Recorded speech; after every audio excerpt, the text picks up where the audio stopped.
बिस्मिल्लाहिर्रहमानिर्रहीम। सूरत बनी इसराइल आयत नंबर 55। वरब्बुका आलमु बिमन फिस्समावाति वल अर्द, और तेरा रब खूब जानता है उस मखलूक को जो आसमानों में है और उस मखलूक को भी जो ज़मीनों में है। वलक़द फ़ज़्ज़लना बाज़न नबिय्यीना अला बाज़, और हमने नबियों को एक दूसरे पर फजीलत दी। व आतैना दाऊद ज़बूरा, और दाऊद को हमने ज़बूर अता फरमाई। अब हमने हज़रत दाऊद अलैहिस्सलाम के बारे में थोड़ा सा पढ़ना है, देखना है कि ये कब तशरीफ़ लाए और इनकी थोड़ी सी हिस्ट्री जानने की ज़रूरत है। यहाँ पे अल्लाह ताला फरमा रहे हैं हमने नबियों को एक दूसरे पर फजीलत दी, और इसी फजीलत का एक हिस्सा है कि हमने दाऊद को ज़बूर दी। यानी हर नबी को किताब नहीं मिली, कुछ नबियों को किताबें मिली, जिनमें से एक हज़रत दाऊद अलैहिस्सलाम भी हैं जिनको ज़बूर अता फरमाई गई। कुछ अर्सा पहले, कुछ दिन पहले किसी स्टूडेंट ने एक सवाल किया था, यकीनन आपके ज़हन में भी होगा, कि तौरात के मानने वाले जो हैं उनको यहूदी कहा जाता है, इंजील के मानने वाले ईसाई हैं, और कुरान करीम के मानने वाले मुसलमान हैं, जबकि तौरात के मानने वाले, ज़बूर के मानने वाले जो हैं, इनका तज़किरा हमें कहीं नहीं मिलता। तो इसके बारे में हमने जानना है कि ज़बूर जो है वो किन लोगों पर नाजिल हुई।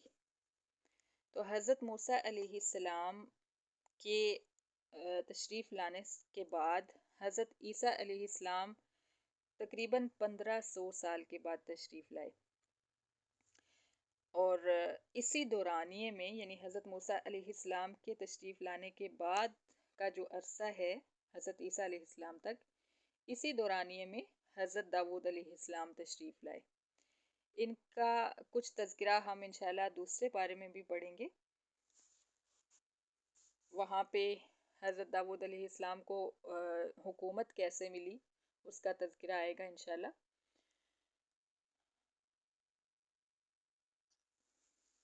तो हज़रत दाऊद अलैहिस्सलाम जो हैं हज़रत सुलेमान अलैहिस्सलाम के वालिद मोहतरम थे, और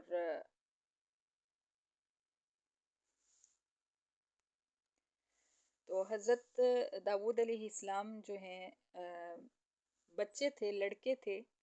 उस दौर की बात है कि तालूत एक बादशाह था जो कि काफिर था, उसकी जंग हुई जालूत बादशाह के साथ। हज़रत शमूएल अलैहिस्सलाम, और कुछ लोग कहते हैं हज़रत शमूएल अलैहिस्सलाम, ये हज़रत दाऊद अलैहिस्सलाम से पहले के नबी हैं। उनकी नबूवत के अरसे की बात है कि उस दौर में जालूत और तालूत की लड़ाई हुई, और हज़रत शमूएल अलैहिस्सलाम जो थे उन्होंने अपनी तरफ से जालूत को सिपा सलार बनाकर भेजा अल्लाह ताला के हुक्म से, कि तालूत बादशाह जो कि काफिर है, उसने उस दौर में फ़लस्तीन पर कब्ज़ा किया हुआ था, तो उससे फ़लस्तीन को छुड़वाने के लिए हज़रत शमूएल अलैहिस्सलाम ने उस बादशाह को उस सिपा सलार को भेजा। तो जो तालूत था वो बड़ा सख्त किस्म का जंगजू था, और उसको कोई आम आदमी जो है हरा नहीं सकता था। तो हज़रत दाऊद अलैहिस्सलाम उस दौरान अपनी बकरियां चरा रहे थे, लड़के थे भी, तो उन्होंने एक पत्थर घुमा के मारा, जो कि उसकी आँख के अंदर, तालूत बादशाह की आँख के अंदर जाके लगा, और वो उससे हलाक हो गया, जो कि बड़े बड़े बहादुरों से भी नहीं मर सकता था, शिकस्त नहीं खा सकता था। तो इस तरह हज़रत दाऊद अलैहिस्सलाम जो हैं उनको हुकूमत मिल गई, और उसके बाद नबूवत भी अता हुई। तो ये वो अरसा है कि जब फ़लस्तीन से जो बनी इसराइल थे वो मिस्र से आकर फ़लस्तीन में आबाद हो चुके थे, और हज़रत मूसा अलैहिस्सलाम की आमद के काफ़ी अरसे के बाद की बात है ये। तो इनको जो ज़बूर अता हुई थी, वो ज़बूर ऐसी नहीं थी जैसा तौरात है, या जैसे इंजील है, या जैसे कुरान करीम है, यानी जिसके अंदर कोई शरीयत हो।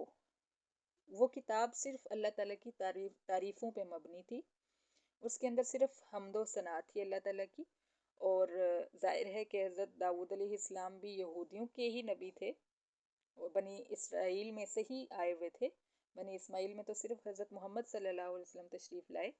تو باقی سارے نبی جو تھے وہ یہودیوں میں ہی تشریف لا رہے تھے، تو انہی میں سے ایک یہ بھی تھے، اور یہ تورات کے بعد آئی تھی زبور، تو اس لیے، اور زبور کے اندر جو تھی وہ حمد و ثنا تھی، تو یہ زبور کی جو حمد و ثنا والا وہ جو صحیفہ تھا وہ یہودیوں کے پاس آج بھی ہے، اور اس کی وہ آج بھی اس کی تلاوت کرتے ہیں، اگرچہ اس میں رد و بدل ہو چکا ہے جیسا کہ تورات میں ہو چکا ہے، اصل حالت میں نہیں ہے، لیکن آج بھی یہودی جو ہیں اس کی تلاوت کرتے ہیں۔ تو یہ کسی الگ قوم کی طرف نہیں آئی، بلکہ یہ بھی یہودیوں کی طرف یہ کتاب بھی آئی۔ اسی طرح حضرت عیسیٰ علیہ السلام بھی جو تھے وہ بھی بنی اسرائیل میں سے ہی تھے، لیکن ان کے ماننے والوں کو عیسائی کہا جاتا ہے۔ تو امید ہے کہ زبور کے متعلق آپ کا یہ کویسچن جس نے بھی کیا تھا ان کا کلیئر ہو گیا ہوگا۔ تو یہاں پہ اللہ تعالیٰ فرما رہے ہیں کہ ہم نے نبیوں کو ایک دوسرے پر فضیلت دی، جن میں سے ہم نے داود علیہ السلام کو فضیلت بخشی باقی نبیوں پر، اور ان کو ہم نے زبور عطا فرمائی۔